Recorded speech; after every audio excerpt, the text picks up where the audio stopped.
Thanks everyone for attending our gender studies seminar. Everything that we're going to record today will be edited and all of the personal identifiable information will be removed. So please feel free to share anything that you want to share with the audience. It's a safe space only meant for sexual minority women or anyone with female living experiences, including trans, pansexual, bisexual, agender, asexual, so on and so forth, genderqueer, non-binary. Okay, a little bit about who we are. We are United Proud Women. We operate with a mission statement to empower sexual minority women. We want to build a safe, brave, collaborative, and creative space for people to grow as individuals, connect with community members, and organize collective actions. And they can all happen simultaneously. And in the previous seminars, we have talked about the building of the collective consciousness, which is part of the whole community building effort as well. And not only do we need to draw a boundary, but we actually need to care about what we can do collectively to build this culture of ours, this queer world making, so that we can counter the majority group or the dominant group as subordinate communities, so we can all come together. Some updates and news about our organization. We're expanding our WeChat community as usual, so feel free to, we have another slide to talk about our WeChat community leaders. LA feminist talk show performance. If anyone who is interested, Chinese speaking only, sorry, Tara, this is, I think they want to create a Chinese speaking community for people to share their experiences, forming this coalition with the New York chapter, Seattle chapter, and it's happening everywhere in the US. So we're just supporting the LA branch. Okay, season 3 is coming to an end very soon, so people can get prepared and get pumped for our final episode, where we're hopefully going to bring all of the guest speakers together to share what they have learned collectively, and also what are some interesting concepts that were brought up in this specific season. And finally, we just hired a really good tech lead who is going to build this WeChat chatbot that is going to handle a lot of the automation of like greeting new members or connecting people, connecting communities, because for some reason, WeChat group size is limited by 500 people, and we want to build those bridges in between communities. So that's also coming up.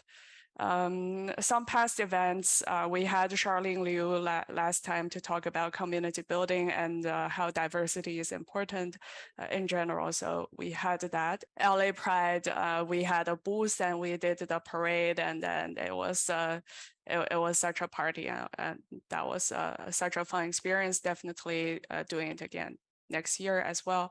And we have some e-magazines shared by specific domain experts on certain areas, such as performing, as well as some other aggregated information that some scholars put together, and also the Pride singing contest. And finally, stay in touch, because WeChat is constantly being monitored by the Chinese authorities. So we don't want to limit ourselves on this single platform.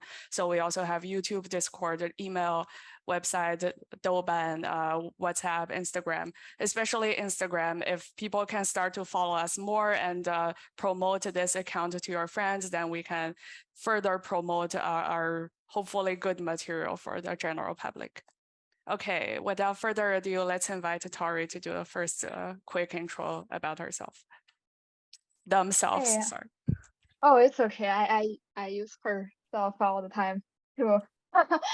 So hi everyone. My name's Tori, and currently I'm a PhD candidate in sociology. I study at the University of British Columbia, UBC. And my research interests include gender, LGBTQ issues, migration, and social theory. Currently, like my dissertation is focusing on this group of um, Chinese LGBTQ migrants in North America, so both Canada and the United States. And regarding my educational history, I did my undergrad at the University of Virginia. I did history and economics, but then after which I switched to sociology when I was doing my master at the University of Chicago. We have a new coming guest. We are so excited to have you, Tara. You have such a good reputation in the LA lesbian continuum community in general. So why don't you give everybody a quick introduction about yourself? Tell stories. Okay. Hi, everyone. Thank you so much for having me, and it's great to meet all of you. I hope to meet some of you in person at some point. But so I'm also a PhD candidate. I go to this school hosted at a public policy think tank here in LA. It's called RAND. So I'm getting my PhD in public policy along with Lynn. And so I got my master's in political social work from the University of Houston. I studied Hispanic studies in Houston as well. So my research interests are really mostly about social equity in communities. I've done work in education, state finance, healthcare, and housing. Right now, my dissertation focuses on how to prevent people from being displaced in gentrifying neighborhoods.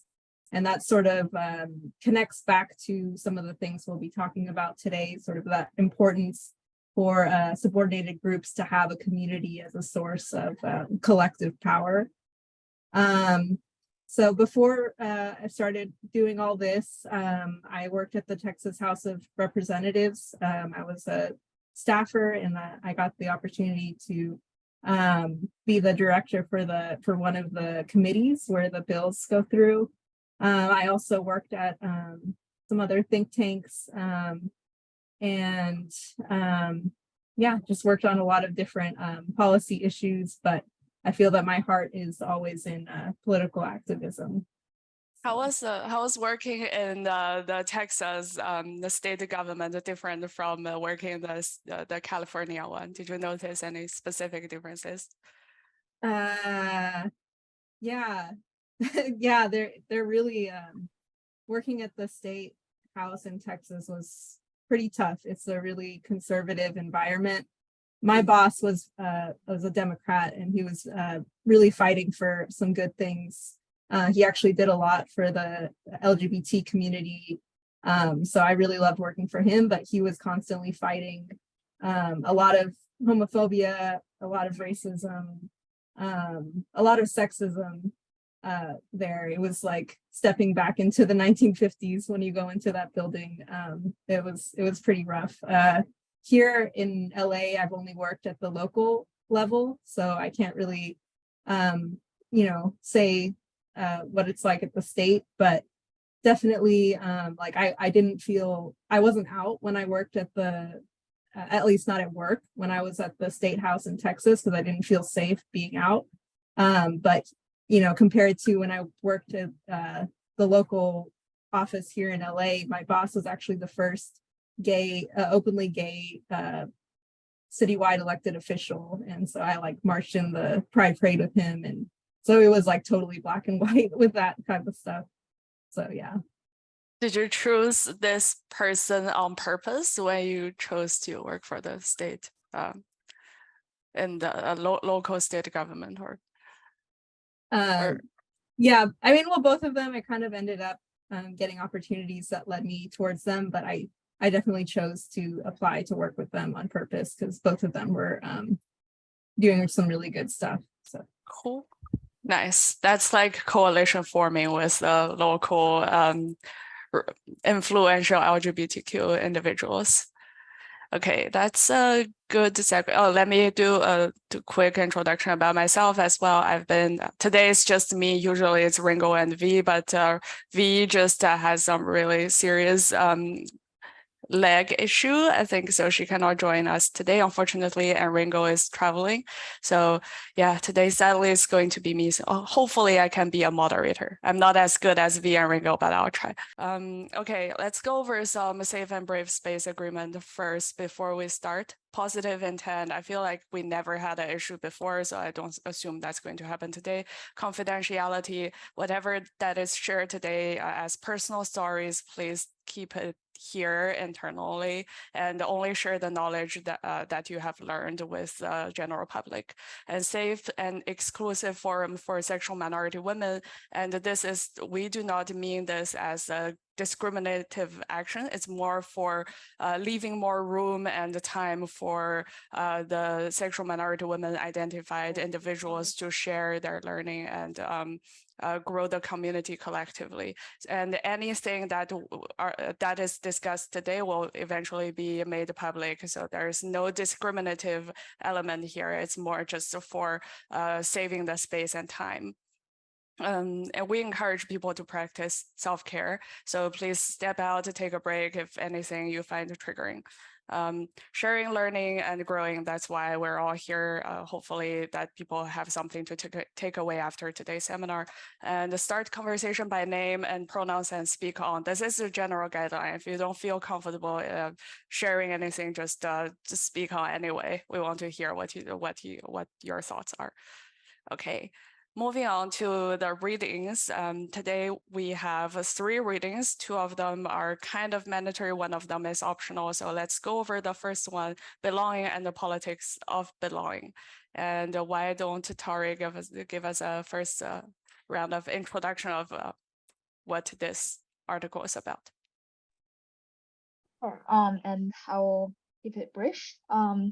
So yeah, I want to start by acknowledging how this concept of belonging is really important in our everyday life. We encounter it all the time, we hear it all the time, and people will ask like, where do you feel the most belonging, or like, do you feel a sense of belonging in a certain community? So yeah, this concept is super important for both community building and also with issues like migration and citizenship. But what are we really talking about when we talk about belonging? So in this article, the author raised 3 analytic levels that we can view this concept of belonging.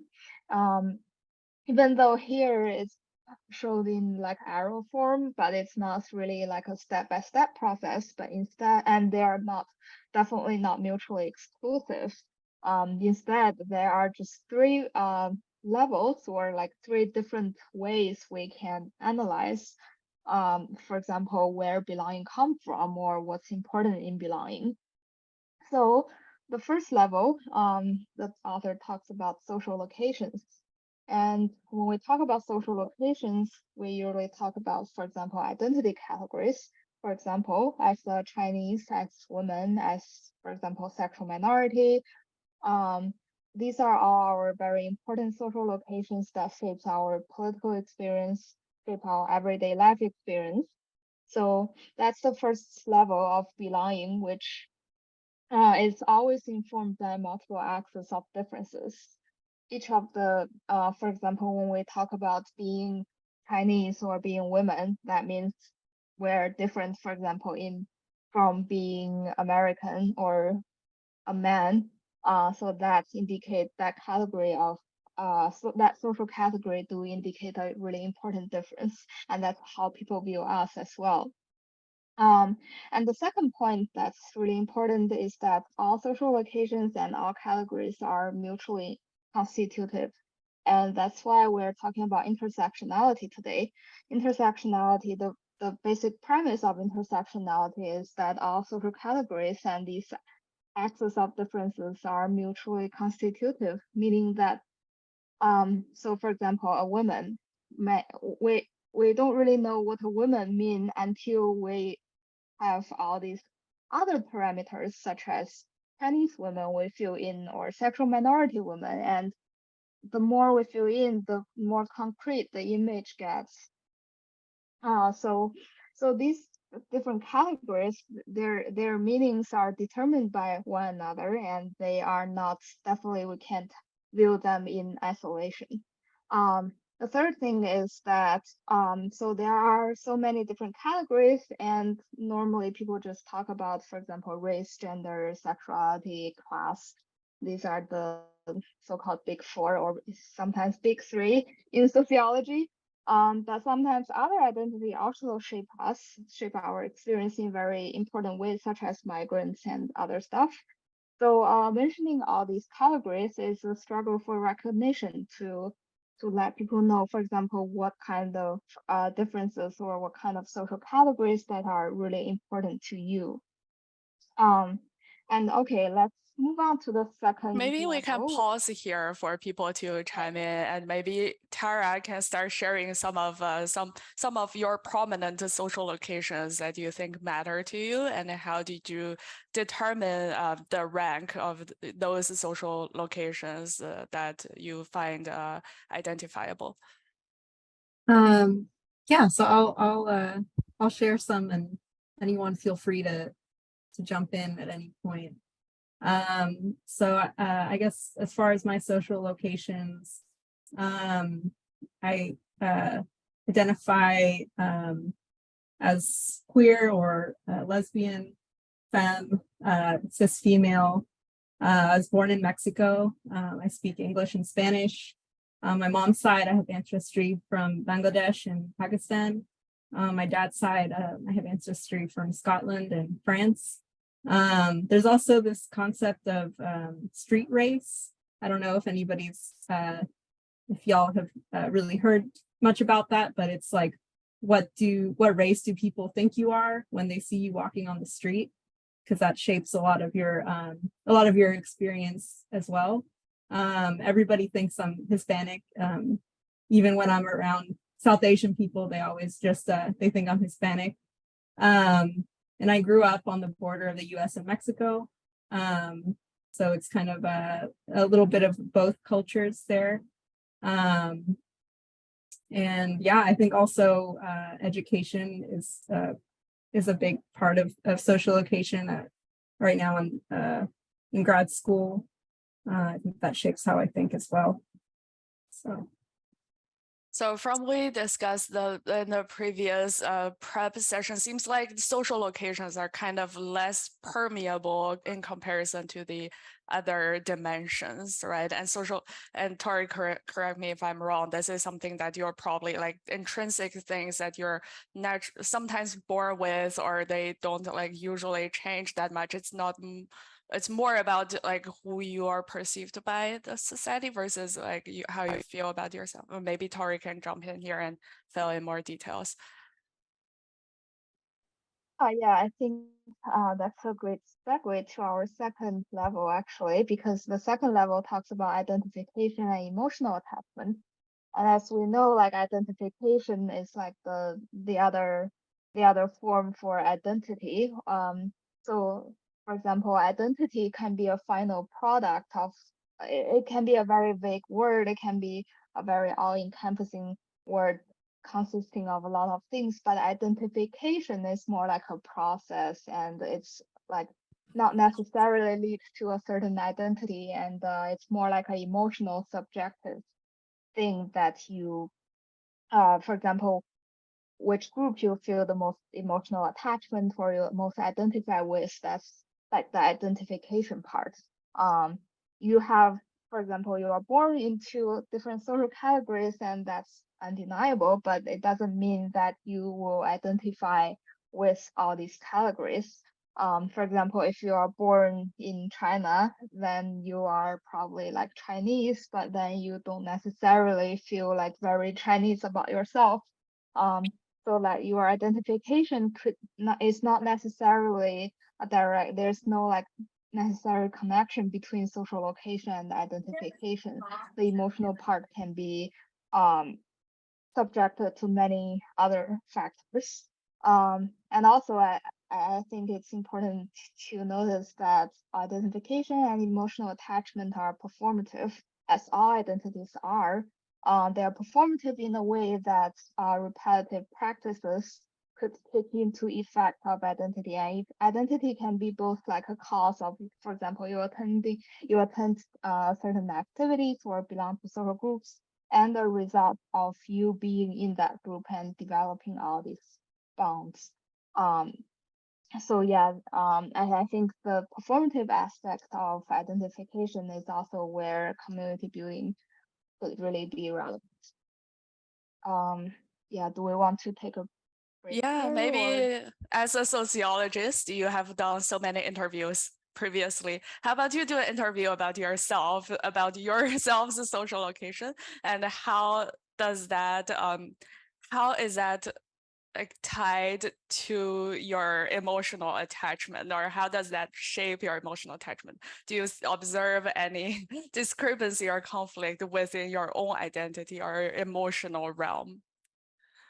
Wow, you're definitely proposing a very novel methodology. Okay, I will try to do that probably. I for like social locations, follow Tara's comments. I think yeah, I'm like born in China, Chinese. My family is very Chinese in a very um conservative area of China, not like the big cities. And I I'm I'm like identify as a part of the sexual minority, and my gender identity, I more strictly identify as agender, or but sometimes also more politically identify as women. So and what else? My class is more like a middle class background. Although it's kind of hard to say, like pin down what middle class mean in China, um, in the Chinese context. Um, and yeah, like my education, my uh parental education and my are all really important in shaping who I am today. Um, I went abroad in to Singapore when I was like 15. So that also, but I'm not really, I'm a migrant, but not like an immigrant in terms of like the legal status. So that's also a very important part of my social location. Um, Among all these, I can go on and on because social location, as Spencer pointed out, there's always the etc. at the end of the ongoing list. For example, I'm like able-bodied, I'm not disabled. Yeah, the list can go on and on, the things that all the social factors that affect who you are. But among all these things, I think I identify with the identity of as a sexual minority woman most compared to other things like national identity or ethnic identity. Even though that's like my sexuality is probably not as prominent when other people perceive me. Well, I guess it is since my hair is pretty short. Um, but like compared to, for example, my Chineseness, or my gender, these kind of things. Um, yeah, so I don't really have a very strong identification with my like national background or So I yeah. guess the question here is that like seems like there are people who are more identified with, for example, their citizenship or their where they are like financially, if they're like belong to middle class or upper class, that's like more important for them than being like gay or lesbian. So why do you think people come into this kind of decision making, and why did they choose certain prominent identities over another, or why did they choose to be emotionally attached to certain identities, not the other ones? And maybe this is a question for Tara and then for Tori. Yeah, I don't know, Tara, do you want to go first, or I can also answer that? I can talk about myself. I definitely will refer to Tori for the sociology, explanation. But I think for me, reflecting on that, I think like when I started talking about my social locations, the first thing I said was that I'm queer. So I think that's probably where I feel the most identification and the most belonging. because of, moving between countries and being mixed race and not having a very solid sense of belonging really outside of that. So I think that maybe, sort of more of that emotional attachment and that feeling of belonging is more just in the queer community. That's really interesting. Have you noticed any significant discrepancy or conflicts when you're growing up first? Maybe because maybe in Texas, people really want to emphasize on the family culture, like people sitting together doing barbecue, like this kind of conservative Texas kind of belonging because people share this same, and also the Hispanic community as well over there, right? They have their strong kind of cultural identities. So how did you ever experience any type of conflict in between those identities when you try to, maybe when you went to school or maybe went to certain local events, or like when you were working for the Texas state government? Yeah, I think like where I grew up was very family oriented. And I guess I never really had that because all my extended family was kind of scattered all over the world. And I didn't have, a bunch of family around like all of my friends and everything did. So yeah, I think that was a little different for me, but I think it also kind of allowed me to maybe like come out a little more comfortably because I didn't have like this big close family that I was gonna like risk losing. So that's interesting to bring up. I hadn't really thought about that, but yeah, the culture where I grew up was a little bit different than my specific culture of my own immediate family because I had a small family compared to everyone else.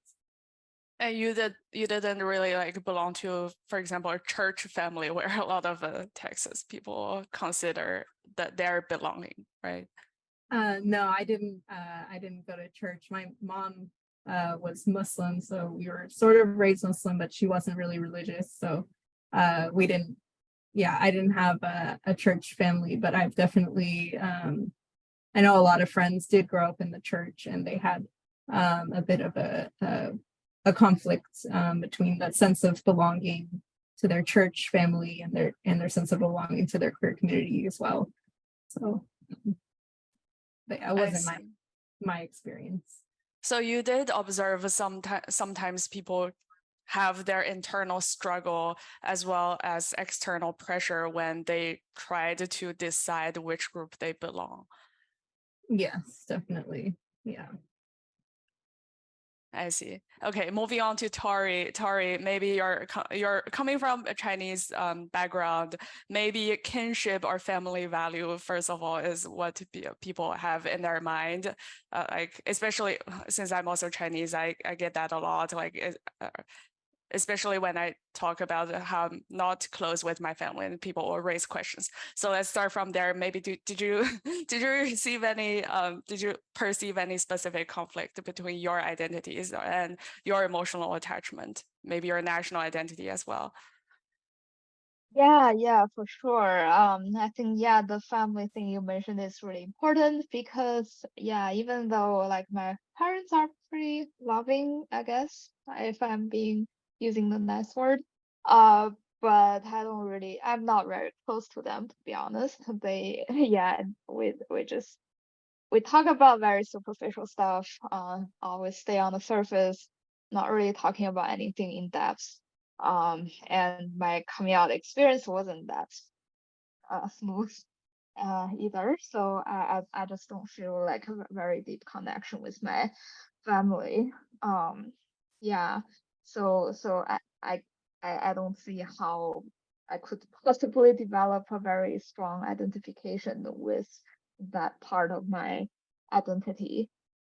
Um, Sorry, what was your other? I guess the takeaway would be, although like people are seemingly are in certain social locations, it doesn't necessarily mean that they will experience that they will themselves identify a certain way, right? Just like if they were born lesbian or like if they like grew up being lesbians or gay, it doesn't mean that they cannot be homophobic at the same time, because that's the second level, that's the emotional attachment, right? Tori, maybe if you can like draw some conclusive comments on this. Yeah, definitely. So yeah, just now, also I remember you asking the very good question, which you can totally read several books on that, about like why people identify in a certain way and not the other ways, and why certain identifications are stronger than others. It has to do with, you can answer that basically with the whole field of social psychology, with the discussion on identity. But I think for me, it's the experience that you have with when you try to develop these identities are really important. For example, I have a better experience in the LGBT community compared to my experience with, for example, the Chinese community, which, for example, a lot of them are a little bit homophobic, to be honest, at least people that I encountered. So if I don't have a very good experience, then I probably won't be able to develop a very strong identification. And I think that's a very nice way to go into our third level, which is the ethical and political values, because behind every group and behind every identification, there are values involved. For example, being queer often means a kind of you are more like subversive, in relation to the heteronormative society versus, for example, if you for example, a certain ethnic community is often more like associated with certain traditions or certain histories. So yeah, so there are the values behind those identities, and those communities are really important in shaping belongings, because these values decides like it's the ideological part of belonging. And also when often this is a more macro level thing, it's often, for example, not determined by us, although we can change certain values through community building, for example, but a lot of values are pre-existing and they are there, and it's a part of their shared cultural knowledge, and the government and all the big institutions play a lot of role in those, and they determine, for example, how social categories should be drawn, who are able to belong and who do not. For example, in the article, the author talks about, for example, if you are born in the UK, then but if you are, for example, Black, then you don't necessarily belong, because your the government and the policies can determine like who is considered as a proper citizen, this kind of thing. So this is where the politics of belonging comes in, which I think is our next slide. Yeah, this is super interesting. When I first read about it, it's more like so your social location, it really doesn't matter. Like people are people. People have differences. Some of them are rich, some of them are not so rich, some of them are Black, some of them are like Hispanic, some of them are, I don't know.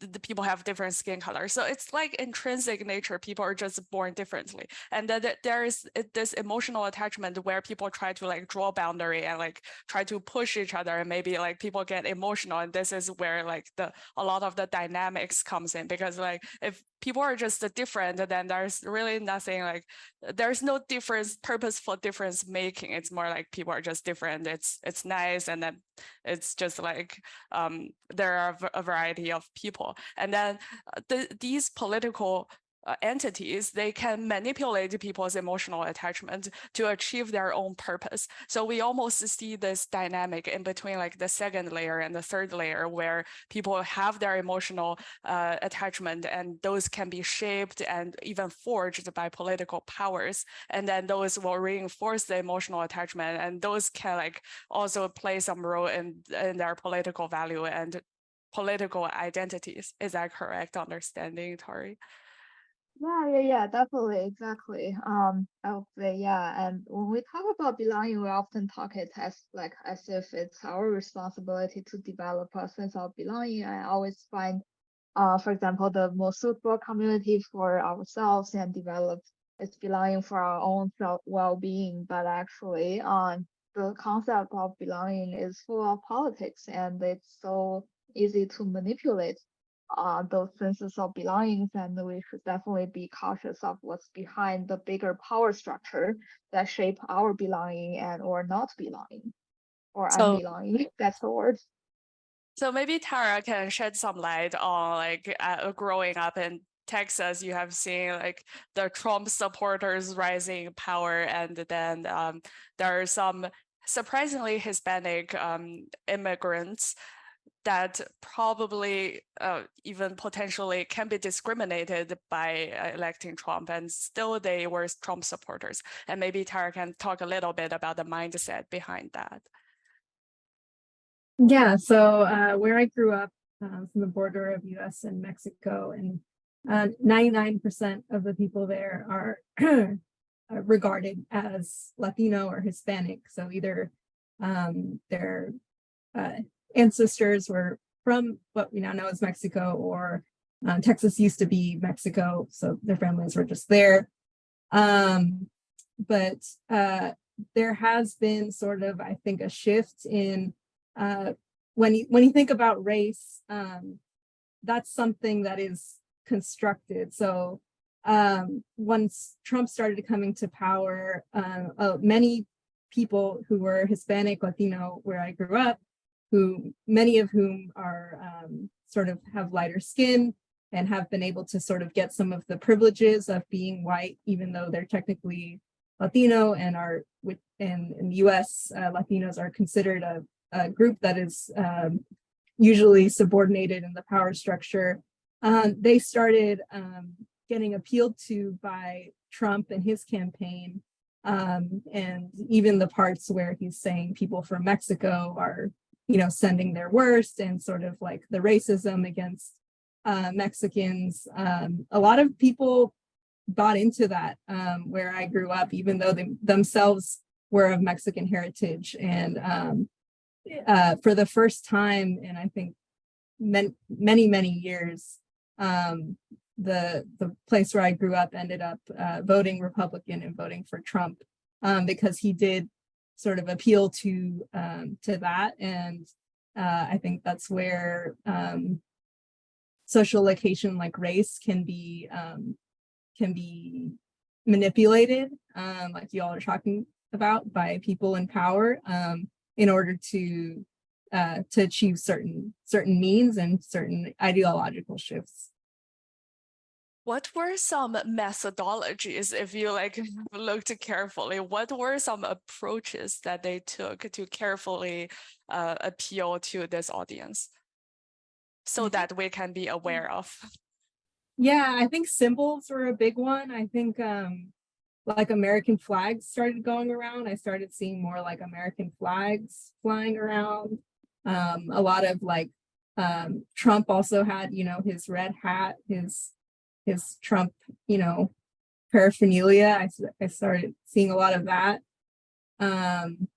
Yeah, I think symbols are big in getting people to emotionally attach to a certain group. Yeah, I think somebody in the chat mentioned Catholicism, and that's another element to it. There's that religious conservative appeal as well. Where I grew up is very heavily Catholic, so they've actually always been very socially conservative. So there was a big draw there as well. In the chat, Mary's, I'm sorry for destroying your name. Maybe if you want to chime in and also shed some light on the Catholicism and how you think that's can be subjected to political manipulation or leveraged by political entities. Yeah, no, you did fine with my name. I think, I mean, honestly, Tara, you sort of got it. I don't know, what would I add to that? And maybe just that,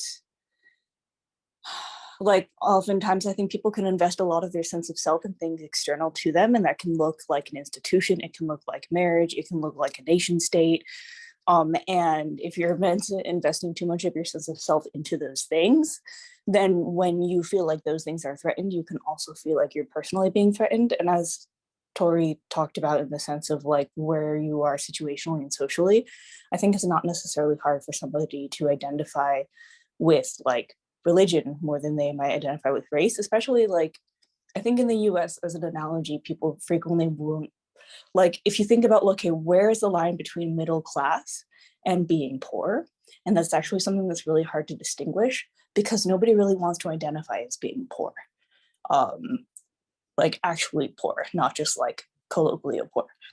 And so I think that's similar where it's people are more likely to want to identify like intentionally or not, or at least like they're less likely to want to identify with something that is going to be othered. And like I think the example of like raising the American flags is a good one too, where it's like in the US, we really have a dichotomy of like, is either the American flag or you're against it. I think you see that too with like the Black Lives Matter versus the American flag thing too. Like they've kind of created this like us or them narrative where you can't like, I don't know, acknowledge that we're in the current US nation state, whether you're not your criticisms of it, and also be supportive of Black Lives Matter. So like in some ways it's easy to create those dichotomies. Do you think that the dichotomy is by purpose by those political entities, or have you observed any hints or signs of these are carefully manipulated? I do think that there's like on the flip side for an analogy, I think like if you think about what happened with like woke culture, right? I think a lot of it started with really good roots. Like used to have people that were incredibly brilliant, like started with really good intentions. And as that becomes really popular, you have a lot of people that have a little bit less nuance in how they use those things and how they apply those things. So I think as to the question of whether it's like simple or not, I think that kind of really depends on the user and how they're applying it. And like kind of like all things that become popular, they stop really meaning the same thing for everyone. Like generally speaking, people don't really realize how different their own understandings of like each word could be. So like in the use of like religion or something, people could have totally different mind views of like what the implications of that are and not realize the like how different the conversations they're having are. Tori or Tara, do you have anything to add on top of that or have a dialogue with? I don't really have anything to add, but I think that's a really good foreshadowing of what's coming next, which for our second paper, which talks about coalition building, and like how these actually are very falsely separated by power structures, but they are actually really intricately connected. The interconnected nature, people really, a lot of times they don't really see that, which is like a huge hindrance to coalition building. But we'll talk more about that in our next article. Nice. Thank you so much, Marisol, for sharing. And let's move on to the next section for the sake of time. And people, please chime in or type in chat window if you have anything to add. Oh, sorry, this is my turn. Yeah, so we talked about the ethical and political aspect of belonging in our third level. Now we turn to the politics of belonging. So as we all saw, belonging is not just about personal feelings, but has political implications.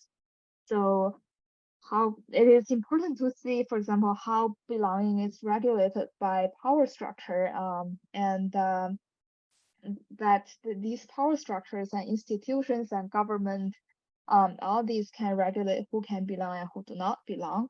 So forging belonging for us as community builders requires our understanding a more thorough understanding of the power structure, and so that we can challenge these power structures behind exclusion and marginalization.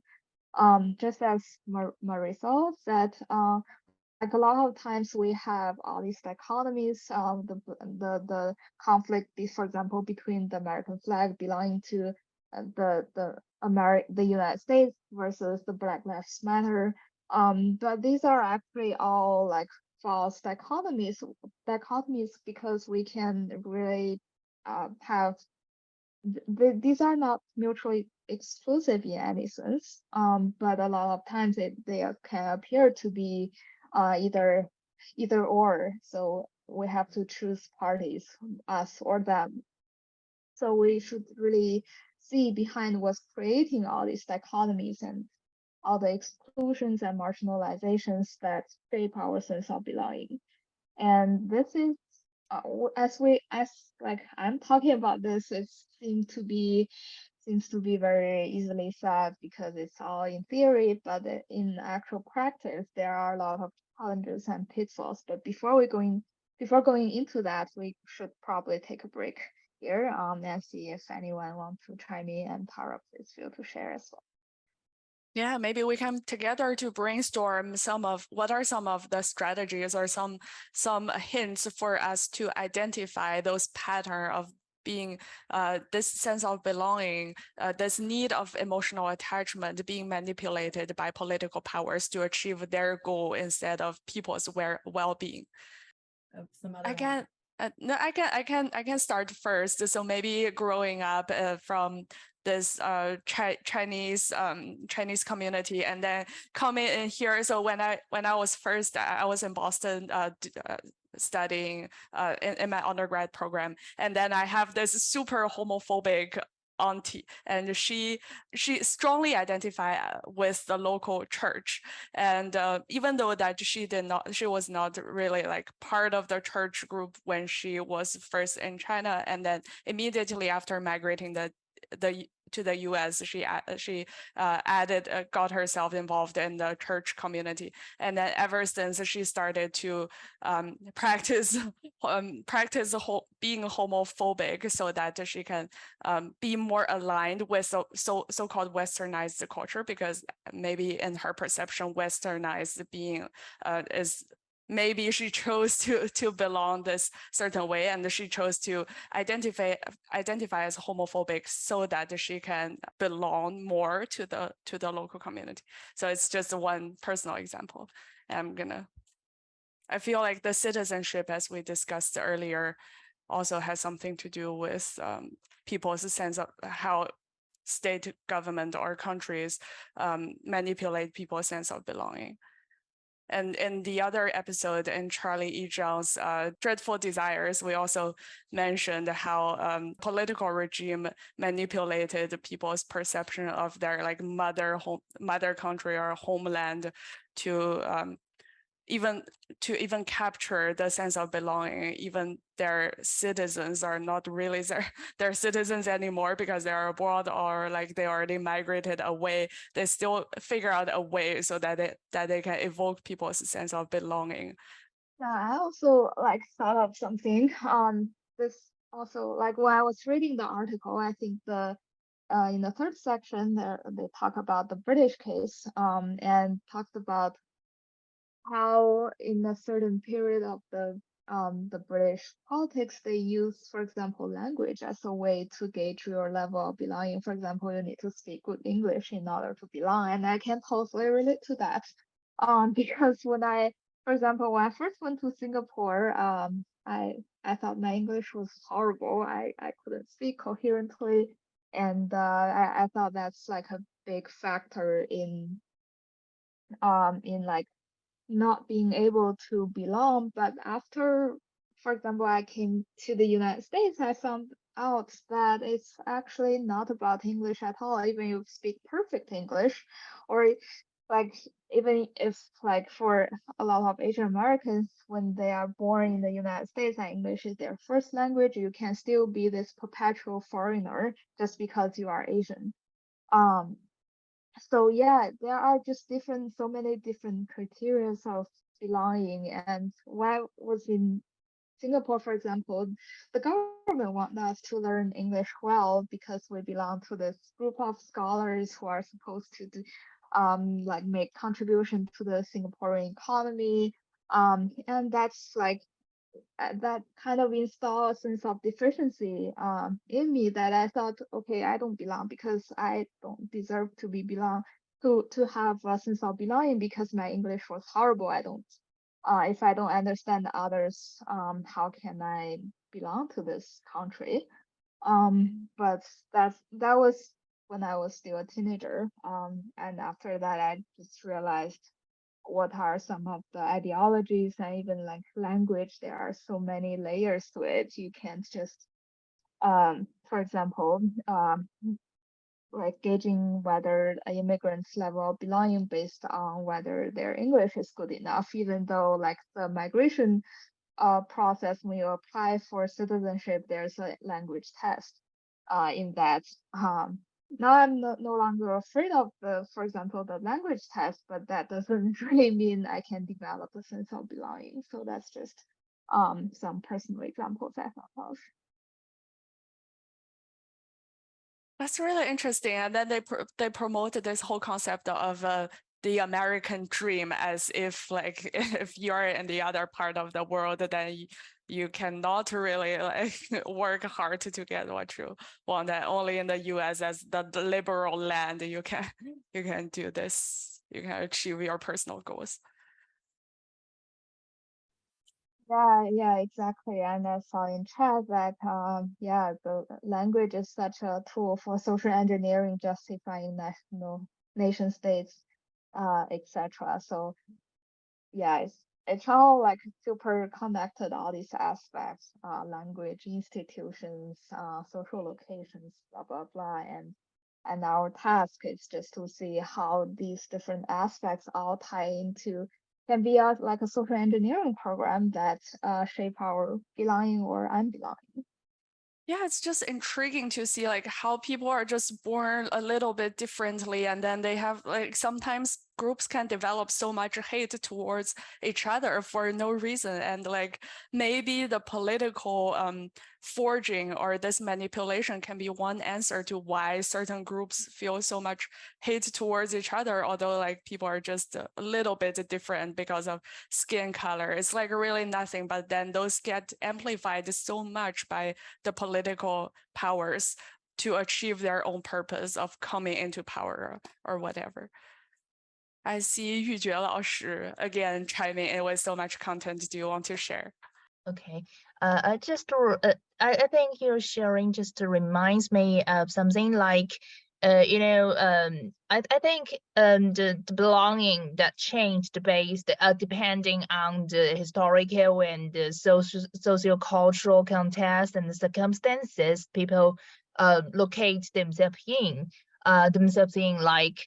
I know there are like you shared that example that some people, some immigrants, they may try to intend to practice in the way or perform in the way that they consider the local and the native, so they can merge into the local society and be recognized as the member, I mean the citizen of that local community. But there are also immigrants, they try to maintain their locality. I mean their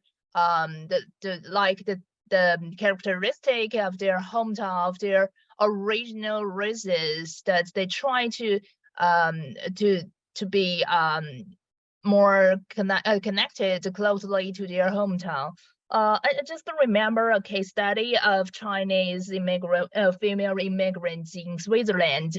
I mean, in China, they will self-identify as women at first, because they're China in China they are settling the Chinese, so they may not mention that they're Chineseness.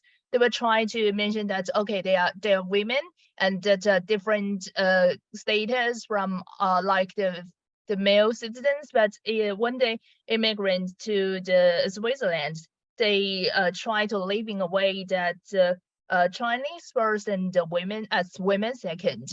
It means that they try to connect with their hometown and with the Chinese society. So I think the politics of belonging, that means that people may change their belonging to different society, different communities, and even their identifying the characteristics based depending on different context and circumstances. Yeah, I totally agree with that, and that's actually what I'm working on right now, for the first chapter of my dissertation.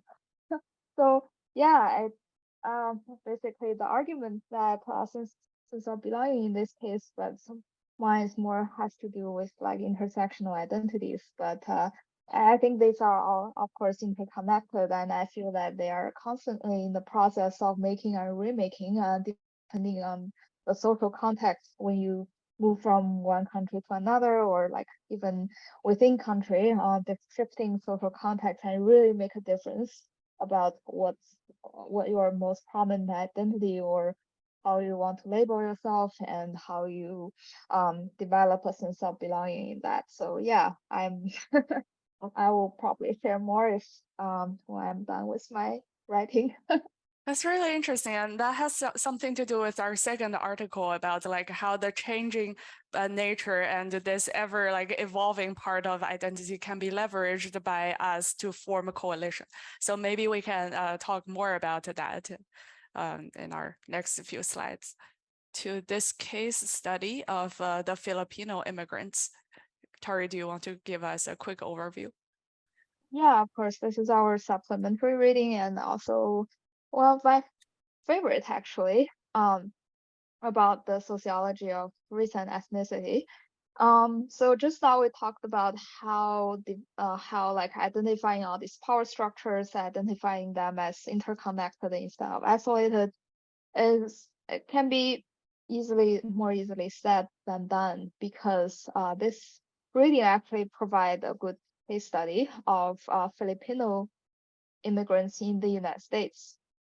So a brief overview is that sometimes the Filipino immigrants they sometimes resist the racism that encountered in the US society by through the policing of women's bodies, because as we can see if you read the supplementary reading, it's in the title, the white girl, we don't sleep around like white girls do. So that's like a moral judgment of both the white girls and the Filipino daughters, because they assert like a certain moral superiority when they say, okay, I'm morally superior than our daughters are more morally superior compared to the white girls who are who sleep around, who are sexually sexually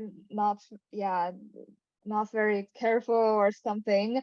But that actually kind of reinforced this image of the Filipino women as very traditional, as moral, upholding a higher moral standard, and asserting like these family values over the Western values.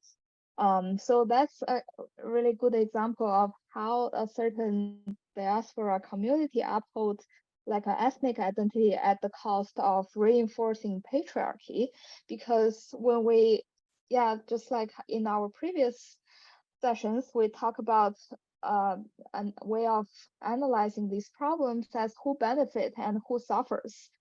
So it's actually, for example, the Filipino daughters who are the most policed and the most disciplined, and they are the ones who actually at loss, because when, for example, when they develop a sexual relationship, they could be subjected to these stereotypes, and they have this responsibility of upholding the good Filipino woman image, for example. So that could definitely impact on their lives. So yeah, that's just how like the immigrant community uses restriction on women's lives as one form of resistance to racism. So in this case, the racism part and the patriarchal part are actually very interconnected, because they are all like power structures. And for example, Filipino women are in relation to power, both patriarchy and racism, they are on the margin. But if people are not seeing that, then they can assert certain identities at the cost of other identities. For example, in this case, gender inequality and also like sexuality. And we see that all the times, because, for example, when I came out to my mom, she asked me like, did you learn the homosexuality thing in the West when you study abroad? Is that like suggesting as if it's a white thing that I learned, I just picked up somehow through studying abroad? So like indicating that this Chineseness doesn't contain that homosexuality part.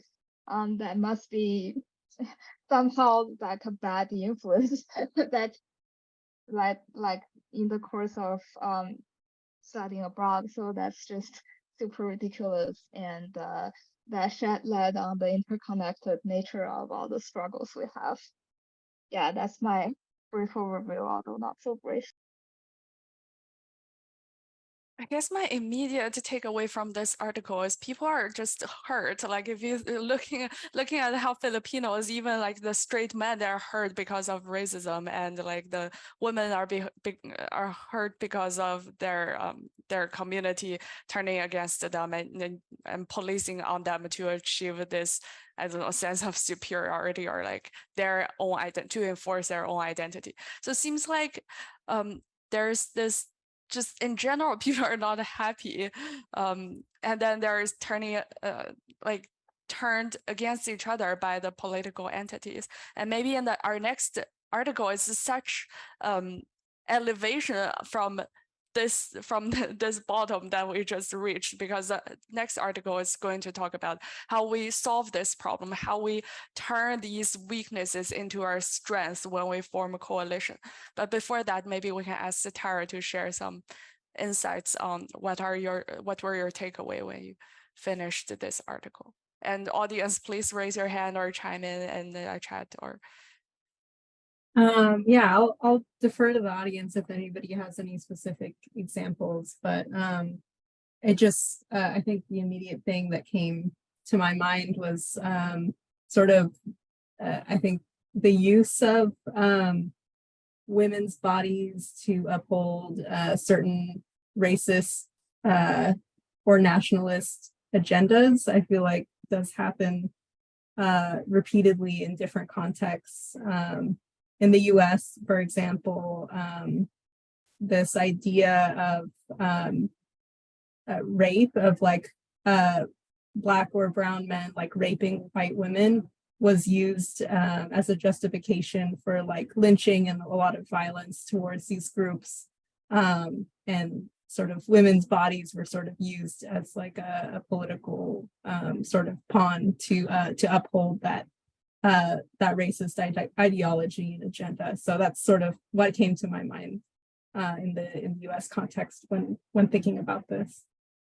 And the abortion example, right? Like people impose their religious beliefs, or like they assume self-righteousness by like saving lives and banning women from getting abortion. Like all those are using women bodies as the battlefield, and then like forging people's sense of belonging of certain religious groups or certain ethnic groups and the racial groups as well. Many people's identities or senses of belonging can be like trampled upon because of the politicals, their own goals when they try to enforce their own values. Tori, do you have something to add before we go to the next slides?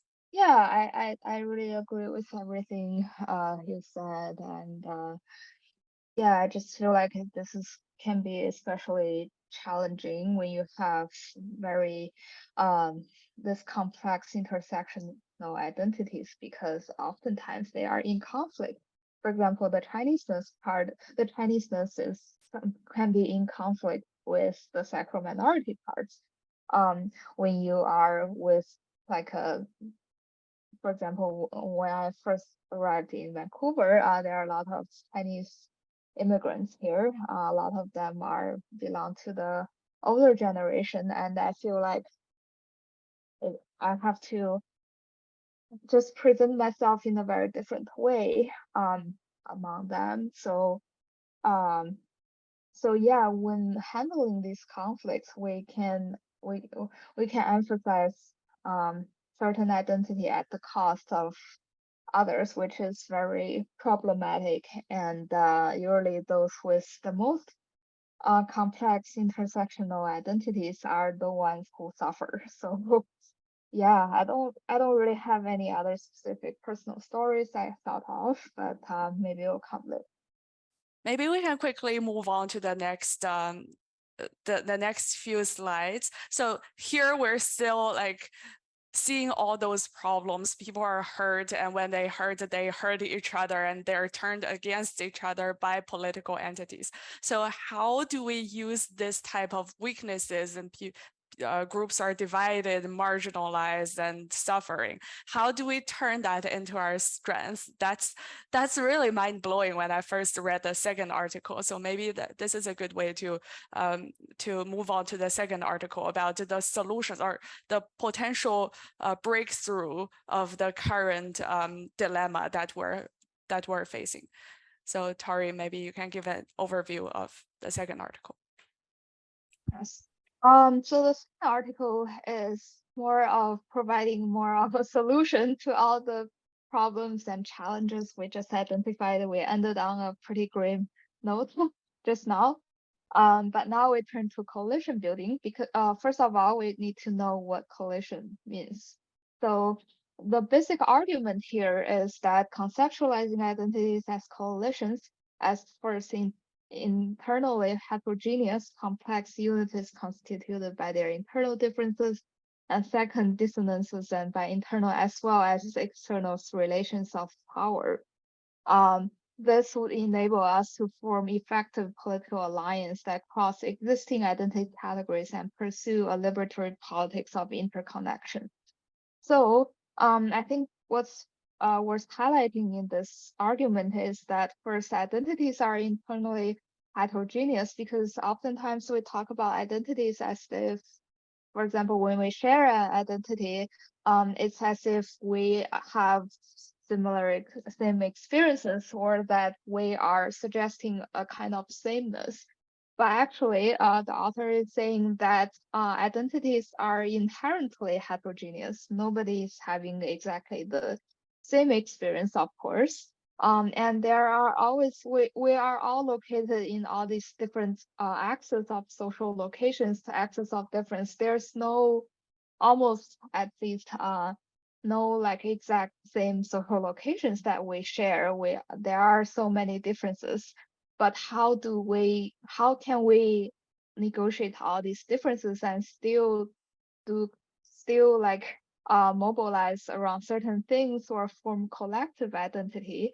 That's where the coalition part comes in, and the coalition is about, despite all these differences, we can still form alliance, we can still work together towards a common goal. And the author examined a case study, the case of Comoros Hermanas. It's a project of the AMNLAE in the United States. I don't know if anyone know about any of the organizations mentioned or the project. Probably not, because yeah, this is also my first time hearing about this project, but they demonstrate a very good example of how these differences can be internally and externally negotiated and still form a very effective political alliance. Yeah, that's just a very rough overview.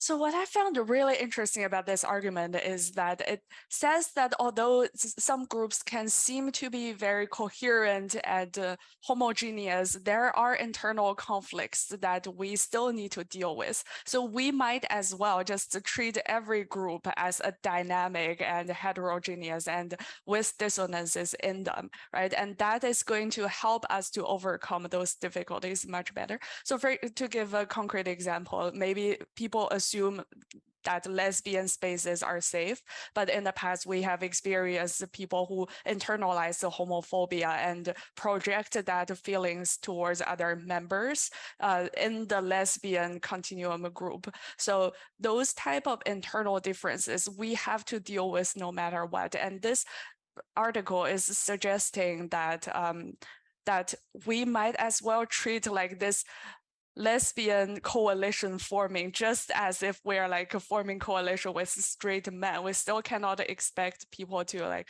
or not strictly like straight men, but we cannot expect people to just share the same goal all the time, or like have this harmonious conversation with each other all the time. There's no risk. That's kind of impossible. This is what this article is talking about, right? Exactly. I don't know if anyone has anything to add. Maybe I remember Tara has a great example about her unionizing efforts. So Tara, do you want to give an overview and your story and your about your passion about unionizing your school cohort? Yeah, I think first, I think this is a super powerful way to be able to build political power and to form coalitions by really recognizing all of the different identities that each individual has and that people share across different groups. I think the first thing that I thought about is the labor movement.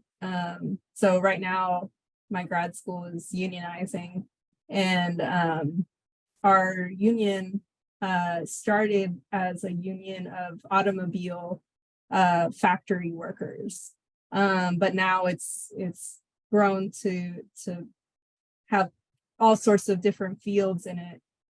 So I went to like a union convening recently, and it was a lot of different people from a lot of different social locations, and I think people were able to sort of navigate the frictions and the differences just by sort of focusing on that commonality that we were all sort of fighting against this oppression from capitalism, and we were connecting on that way, but while also recognizing our differences and how our differences are shaped by the political system and give us all different levels of power and have us all situated in different social locations. So making sure not to bring in those power hierarchies when we're dealing with each other and trying to learn from each other and advocate for each other's needs. It must be so much dynamics that you experience in such a diverse group of union, right? So how did you ever experience some kind of like differences that you have to navigate through in order to come into term to work with each other? Yeah, I mean, I think there's definitely class differences. There's culture differences. Yeah, a lot of the automobile workers were from more like rural areas, and most of the grad students were from urban areas. So just a lot of differences in the way people have experienced life, I guess. And outside of that context, they may not really feel like they have much in common, but that space kind of allowed us to form a political alliance in spite of all of that. So. Have you experienced the homophobia within our, like the heteronormativity within union? How did you navigate through that? Yeah, it's interesting. I mean, I guess like within the larger union, like most of the factory workers are straight men. And the grad students in general, a lot of us were queer. I think in our specific grad school, we're trying to unionize. Everyone's pretty straight. But yeah, so there are tensions there. It's like a different understanding of certain things in society. But yeah, I think just focusing, like I said, on that political goal, and that allows people to sort of circumvent that, and sort of just recognizing the differences and recognizing the different power dynamics, and just trying to unpack all of that before you go into to do the work, I think is really important. I see Maricel sharing a lot of material in chat. Do you want to, when I see the word Stone Butch Blues, I really want to hear your sharing. Yeah. That was actually just a question, because I was just thinking about how rad it is that you're doing that unionizing experience, and I was wondering if you've read Stone Butch Blues, and also if you did, if you had anything from that book that like resonated. I haven't read it, but I've definitely heard of it, and I really want to. So yeah, I'll definitely take a look. But yeah, I'd be curious to. I didn't realize that it was about unionizing or anything. I had just heard the title. Yeah, I mean, I guess it's just kind of part of it, right? There's just like a good amount of like working class, and I guess it is kind of like a good, like an interesting, almost like anecdotal narrative of that coalition building. Maybe, I don't know.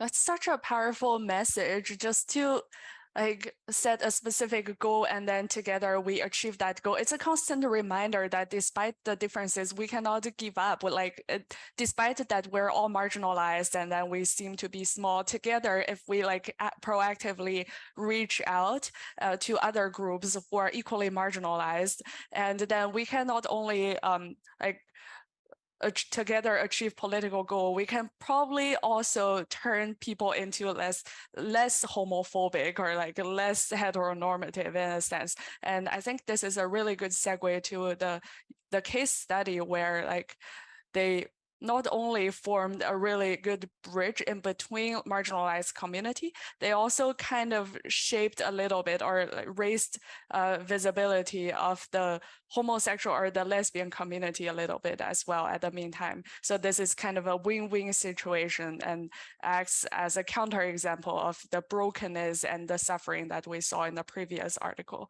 So maybe Tori can share a little bit on that.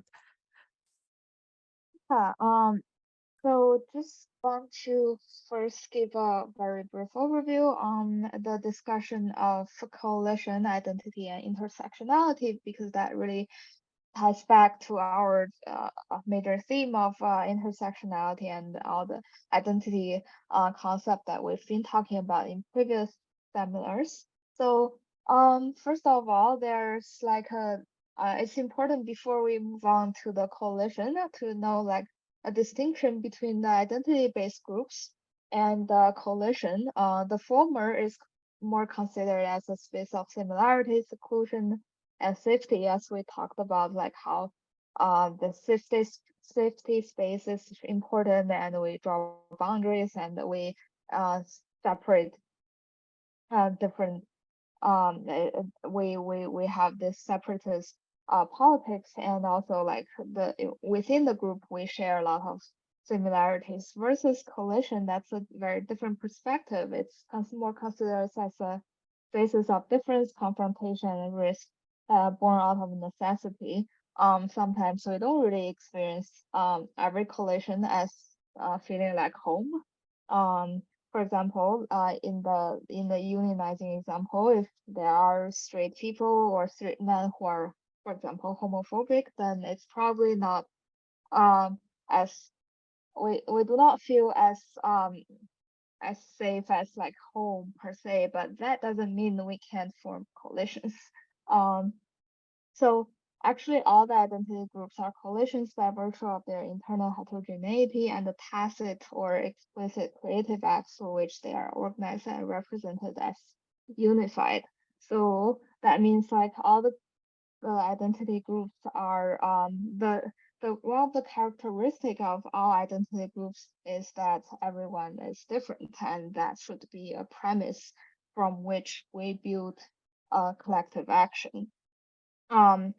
This is important to emphasize because just now we've talked a lot about this, how like the dominant understandings of intersectionality. Well, we haven't talked about this for a lot, but the dominant understandings of intersectionality tend to like reinforce a more like an essentialist assumption of social categories. For example, women, or race, or like sexuality, they are more sometimes seen as unchanging, but even though they are mutually constitutive, but within each category, it's more seen as unchanging, fixed, or the same throughout time, homogeneity. But then collision means that all these social categories are super fluid. They are always in the process of making and remaking, and they can be, we can interpret them in different ways, and from there we can build some collective actions. And also affinity groups are not natural. Just for example, if you are lesbian, it doesn't mean that you will develop some natural affinity with other lesbians, or you like to hang out with other lesbians. That's not true at all, as we can all think of probably examples of people around us. So like identity mobilization is actually a creative process of negotiation. It's about negotiating all these sameness and differences. We've been talking about how these negotiations can be very complicated in our actually second episode of this season of our seminar, when we talked about cycles of sameness and differences. So identity mobilization and coalition is also about that. It's also about negotiations, and yeah, that's the more of the theories behind coalition, identity, and intersectionality, how they are connected, how they are different, and in what ways can we utilize these concepts to develop our own community and collective action. Is this teaching us a lesson of never say like some group is impossible to work with, because like every power structure has its weaknesses, and we have to work together sometimes in order to tackle those power structure. We have to tolerate with each other's differences, but identify those specific common ground which can bring us together to achieve a certain political goal. And we can also like constantly update and evolve to form a different coalition with all kinds of different groups to achieve a singular political target, and then we can move on to the next. So this iterating process can quickly turn our effort into like this perpetual motion of like increasing ourselves well-being or like utility in general, right? Yeah, I think that's very, very well put. And I remember in our previous sessions, when Li Maizi shared about their coalition between, for example, the feminist group and the people with disabilities, and how they can do activism together when certain goals align, certain political goals are aligned. So yeah, I think that's really important lessons for us as well. Okay, we can move on to this use case followed by a really interesting activity, so we can all interactively think about ways that we can form coalition. So let's quickly go over this case, and then we can move on to the activity part. Yeah, so coalition, often when we say coalition, we are negotiating differences, and that's both like external and internal. And I think this concept of bridge building is really, really cool, because we've been talking about, for example, in our second episode, we've been talking about having all these buildings. When we have when we draw a boundary, then we can develop buildings. We can develop our own space, build a city on that. But this is actually about bridge building, which is about connecting different communities, connecting different buildings and gardens. And yeah, so for external bridge building, the Somos Hermanas example is about, for example, forging transnational solidarity. They had developed solidarity with the groups in Nicaragua. I remember against they have a shared oppressor, which is the United States imperialism. The imperialist foreign policies are trying to take over in the Central America, and this really impact their lives. But even within the United States, the Somos Hermanas are developing this political alliance and shared goal with their sisters, so-called sisters, in Nicaragua, who shared a similar struggle. But this doesn't mean that they have shared experiences because they are in different countries, but still they can develop pretty effective alliance based on the shared struggle in terms of power structure, like how they are located both on the outside of the US imperialism and who are deeply affected by those. So that's about external bridge building, forging transnational solidarity. And also we talked about internal bridge building. Sometimes coalition is a strategy of survival. This is especially true for people with intersectional identities.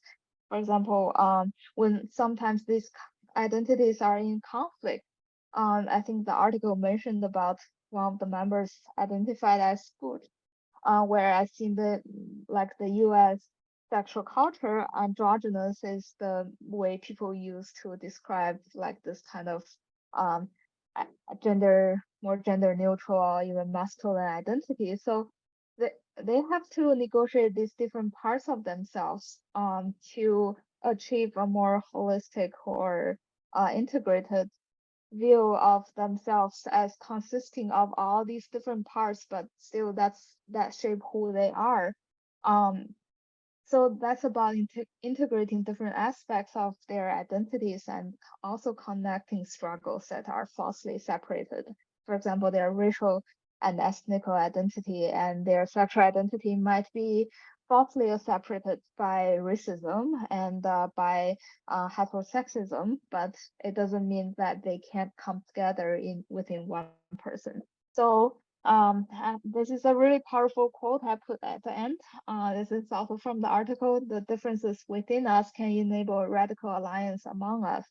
And yeah, because we often think of alliance as sameness, but differences is actually a really powerful starting point.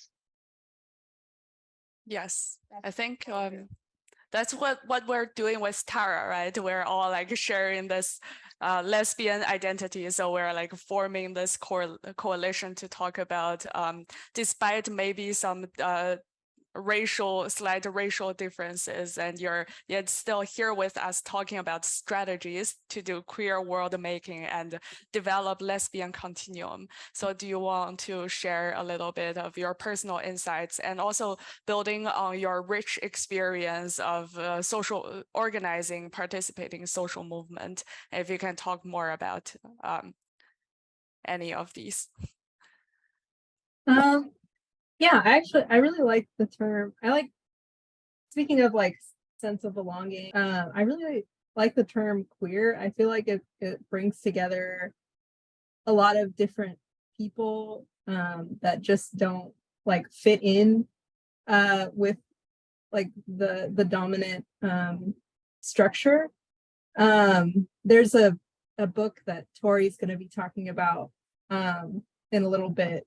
It's called Borderlands, La Frontera, and I won't go too much into it, but basically the author talks about, so she grew up on the border, and she talks about sort of a third culture or like a third space that is created when it's not it doesn't fit in with anything else. So I think queerness sort of that's basically what it is, and I think it can be, that's a good way of sort of uniting under that, even with different identities. And yeah, I'm super happy to be here. I think this whole group is like so cool, and I'm so glad that you recognized something that I could contribute, so that I'm here. It's really awesome.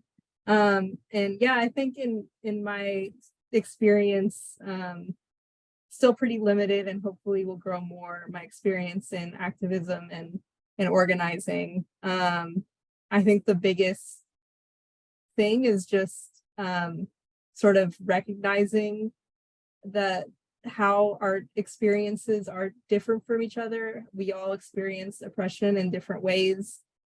because of different parts of our identity. But if, you know, patriarchy and capitalism and racism and all of these things are interlinked, then we can fight against that in a way that is also interlinked. So yeah, I guess that's my 2 cents. Let's see what the other does any of the audience want to share. Marisol, I think I remember you from one of our activities. I'm gonna cold call on you because you speak perfect Chinese, if I remember, despite being white, and that you participate in a lot of Chinese lesbian community events. So maybe you can also share from your intersectionality perspective, what are some of your insights, or why is it important for you, maybe if it is important, to form coalition with different cultural and ethnic groups? I think that was the cold call I wasn't ready for. I mean, do I think it is important? Yes, absolutely. Why? I don't know. Actually, you know, now that I say I don't know, I think since my mind is making all the connections between we started I mentioned Stone Butch Blues, and then I think it was Tori that mentioned disability. And I think in the Stone Butch Blues, I don't know if it was like, it might have been, well, whether it was union specific or just like some of the other things in the book, there was at some point when they were talking about like the rights movement and how like if you're not really including everyone, then like you're not really doing the work. And I think that kind of speaks to the importance of coalition building. And I guess like I did also drop that video that because I was reminded of it, where I think disabilities in particular is something where it's like it's so easy for us to like not pay attention to the things, just basic access when it comes to people that are disabled, especially disabled of like people of color, let alone like queer disabled people of color or trans disabled people of color. And so it's like doing your best not just to like connect with people, but also to make sure that their needs are being heard, right? That everyone's giving a chance to sort of like self-define what it is that they need. And then like we're I guess another way to put this is like at some point I was looking into international watershed management, and the most effective and long-term solutions are often the slowest growing ones because they're going to be the ones that are taking into account all of the stakeholders. And Yeah, I guess there's a trade-off in between, like sometimes working with particular groups can be hard. For example, forming like coalition with dominant white straight men and maybe LGBTQ movement. So how do we determine like the trade-off, and how do we smartly approach this as a problem-solving activity to form a coalition smartly to achieve certain political goal?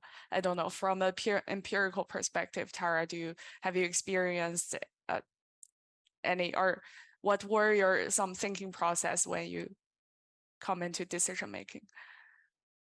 I think this is a case where like social location doesn't always have to inform like political ideology. So like say somebody is like a straight white man from like, you know, wealthy, if they're, you know, aware of power structures and like aware of their place in the hierarchy and their responsibility to not be reinforcing that, they could have, you know, political ideologies that aren't, you know, related to being part of that group.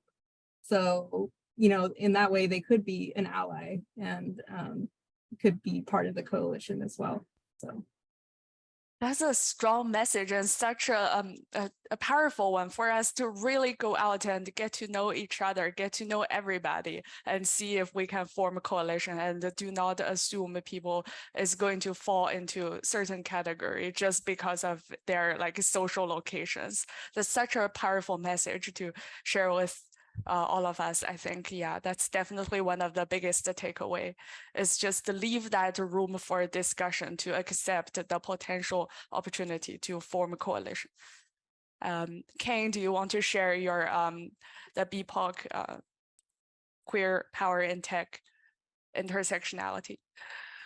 So what I had was like one of my kind of like friend, like he's a they they is a lawyer, and like they post like a kind of article straight after the Pride for the New York City Pride this year. Kind of like many people were frustrated, um, since like they feel like it's more about like a show, kind of like a show instead of like a like kind of like a participation for everybody.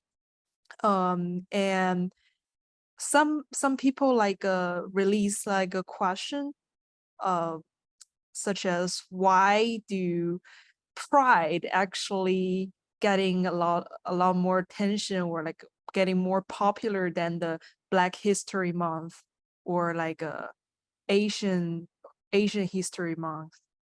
And like they my friend, they mentioned in the article that about their perspective, that it is not because the pride itself getting more attention, but because the LGBTQ group actually involves the like white white male in the tech. So that's why so many like tech companies in New York City, they sponsor this event.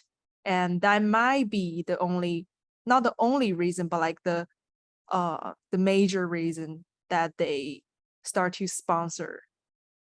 Because like for many of the, like currently for many of the tech companies, the head leaders are still white straight male, or like white male. So that's why uh they want to like they kind of want to only spend their money to profit the people that are potentially can bring the profits back. So that's why like, so well, what I experience is kind of like the inclusion, like we should definitely put inclusion as a priority. Because currently the situation, even though like we have Pride every year, and we have those parade, we have lots of like LGBTQ events, but the things didn't, like what I experienced is like the things didn't change like that much. Or even like for, there are lots of like law that currently passed are kind of anti-trans, or like anti-LGBTQ. So I think that's why like the, at this moment, the like the inclusion is especially important for the people. Kind of like we need to unite it together in order to get a better atmosphere for our future. Yeah. Yes, especially during this time, I feel like inclusion is particularly important. And I see June also shared something. Do you want to maybe share a little bit more about your personal knowledge on Combahee River Collective? Well, just to I try to just a supplementary example about the Combahee River Collective, which is their active period is a little bit earlier than the than that legal agrarian feminist organization. I think it's about the 1970s, from the 1970s to the early 1980s. I mean, like the late period of the second wave feminist movement. And this is a black this is a organization that's just founded by the black feminists, and they also identified as lesbian and socialist. And they try to well, they are regarded as the one of the root of the identity politics, and they also said because they are this focusing upon their oppression is embedded in the concept of identity politics, but actually they reject what they called the separatism, because they think the separatism, which based on the essentialist view of identity categories, especially like the race, is really harmful for the Black women, which means that it's trying to rationalize, because the essentialist view of race used to rationalize the what they call the racism and oppression against the black female. Well, actually, they noticed that there is the lesbian separatism within the lesbian feminist community, and there is the male domination within the Black civil rights organizations. And they also noticed that the white, what they call the white and dominance, the white and the middle class dominance within the radical feminist community. So they try to start a new organization that focused on more inclusive and diverse identities people. But now today, we always see we always view the identity politics as a kind of essentialist and separatist politics. So I think it's very different from what they think and how they view the identity politics at that time. That makes so much sense. It's like, okay, if we share the common goal, let's figure out a way to work together. It's like the change of mindset. It's not like, oh, no, you're not one of us. It's more like, okay, we share the same goal. We have something in common. Let's work out a way to work together to achieve that goal.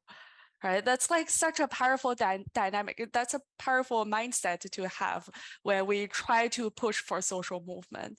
So thank you for sharing, Jun. That's such a good piece of example of how we can collectively achieve something great.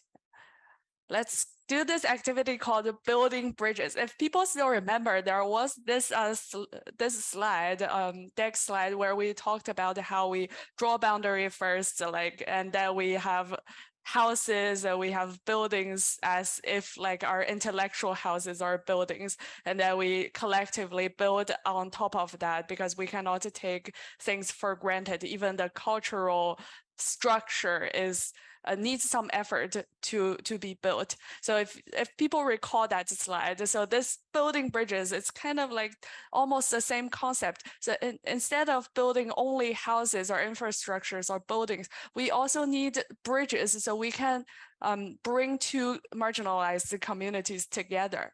So like as a marginalized group, being a marginalized member of like in the lesbian community, we can figure out multiple different ways to work with different other marginalized group to achieve certain political goals. So this activity calls upon people to think about creatively about ways that we can form a coalition with seemingly irrelevant groups. And maybe let's start with an example of what Li Maizi shared the other day on how the trans community built coalition with the disabled community, because they all share kind of the similar, we all share the similar kind of struggle with body, or sometimes that they face similar challenges, such as the restrooms are not really available or accessible by their community members. So that was a powerful way that two groups seemingly different can actually come together to tackle a very specific social problem. Or in the meantime, let's brainstorm the three that Tori has already prepared for us. So how can we send out the message to the women factory workers in China? How can we start that initiative of working with that specific group as an example, just as a brainstorm exercise? It's kind of like what Tara did for the union, right? Like you're working with the automobile factory workers who are probably in a different social location than a PhD student. And how did you reach out at the beginning? Like, how did you start that effort? Or how did the unionize? The first step is almost like always even like the hardest. So how did you get that process started? I'm not sure. I mean, the union itself Mhm. had done that process, but so yeah, that's actually a good question. I'll have to find out like how that actually started, but yeah, I think it's just people talking about their experiences and then like ending up finding commonalities. How did you pitch to your cohort? There are like less than 100 of them. So many of people. How did you pitch to the group to bring people together for this collective goal? I think it was just that. It was like us talking about our experiences and then like realizing it wasn't just us. It was like these were common issues that were faced by a lot of people, and then like realizing that if people are all kind of facing similar issues, then there's something going on with the way things are structured that is not right and that's not working for us. And I think that's really powerful. I think just like storytelling and then like talking to people and then finding that common thread in your experience. So was it mainly just from daily conversation with each other? Like you run into each other in school and then you start to talk about life and then like certain sparks come out of your conversation and you think you have to do something about it and then that immediately turned into action? Yeah, I think so. I think it was just talking and then realizing that we all have a similar solution, which is unionizing. So it's this mindset that we need to embrace, right? Like if we encounter something that we can quickly turn into, okay, who can we talk to? Who can we form this coalition to get this like rebel or like this type of resistance going to address our concern to gain rights based on our social location, or how can we like together achieve something to overcome the current challenges? yeah, and that's why I think community is so important, because there has to be like a way for people to be talking to each other, like a space for it. Yeah. That makes so much sense. Yes, community building. That's also such a important concept, because like even though like looking at these terms, okay, women factory workers in China, although like we do see the potential to form coalition, but it's like the community is not there, and we probably need to foster this women working collaboratively, or like this unionizing effort, even involving like global. So we cannot take things for granted. We cannot say, okay, we share the same struggle, so let's work together. Sometimes it takes a lot of effort to just reach out, build that connection, that trust, so that eventually we can form some task force together to achieve certain goals. Thank you for bringing that up. That's definitely something to watch out for, and it takes definitely worth recognizing that it takes time and effort and a lot of hard work to get that going. And Kane, do you want to? I see you sharing something in chat. Do you want to also share maybe some insights about this activity? I personally think is for those three groups, it's really hard to actually kind of build up the correlation, since like lots of reason, like language barrier, and also like those people, they are not that easy to get on the social media, or like getting to the the current really or some like multimedia platforms. So like I personally think the first thing is kind of about to get a deeper understanding of their local culture. in order to like get what they need, like such as like their current societal like conditions and their current labor conditions. I think doing some research might be good, but like it might like if we really want to build up like a bridge for like correlation, we really need to, you know, get in touch to the real people instead of like just reading some articles, because like articles might be like fake news or might be something that was out of date. And after that, like I think we should foster kind of like a kind of like a peer support network, like it's kind of like you can provide some opportunities for them to connect each other. It doesn't have to be some like a fancy techniques such as like a social networks or some social media thing, but like just purely to get in touch to everyone and ensure that they can connect to each other. And after that, I think although they cannot, like some of them, they cannot use the social media or like multimedia for so many reasons, we can help them to voice up, kind of like to post something to the public in order to gain more attention to the public about their current situation in order to help them. Yeah, that's what I can think about. That's really interesting as well. This proactive mindset of, okay, what do you need? If we see someone in help, let's just reach out to see, okay, do you need any help? How can we help? I think that's also another powerful way of thinking about this or approach this problem. Like, first of all, it's community building and to keep everyone safe and maybe foster this sense of belonging. And the second is probably like build this trust relationship and maybe this help, this support system. So if we see someone help, like for example, Tara, you might not be like currently in the position where you need a huge amount of financial assistance, but then yet you see a lot of struggle from your cohort. You still go out and you build this initiative to solve this or to address this concern by a lot of people. So this type of mindset of like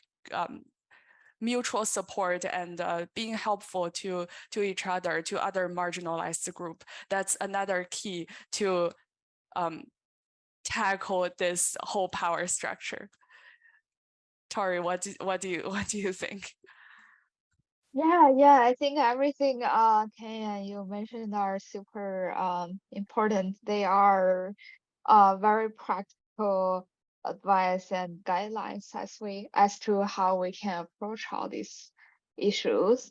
Yeah, and I was thinking like I was thinking more in terms of the more like abstract level. There's nothing prescriptive about those, and it's just that for example, practicing what the article said about connecting all the struggles. I was wondering, for example, when we see all these, we thought of for example, the women factory workers and probably the domestic workers from Mexico. The first thing I thought of is probably class, the socioeconomic status. And I was wondering, for example, how our a lot of things, because since we are in this community, a lot of us may think like sexuality is the most prominent identity that we currently hold, or at least this is something most salient in our life.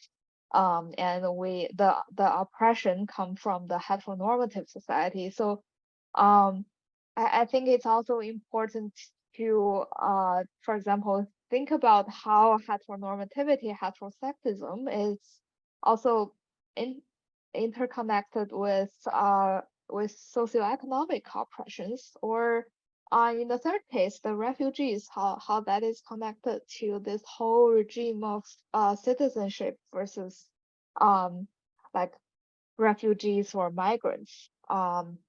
This problem of national border and how the imperialist expansion, for example, causes both the heteronormative regimes we have today that shape our life and also the lives of those who are in places where, for example, the foreign policy, the U.S. foreign policy is intervening the most, and they may not be like sexual minorities at all, I mean these differences really don't matter, but what matters is our location in terms of power structure. We are all outside of that.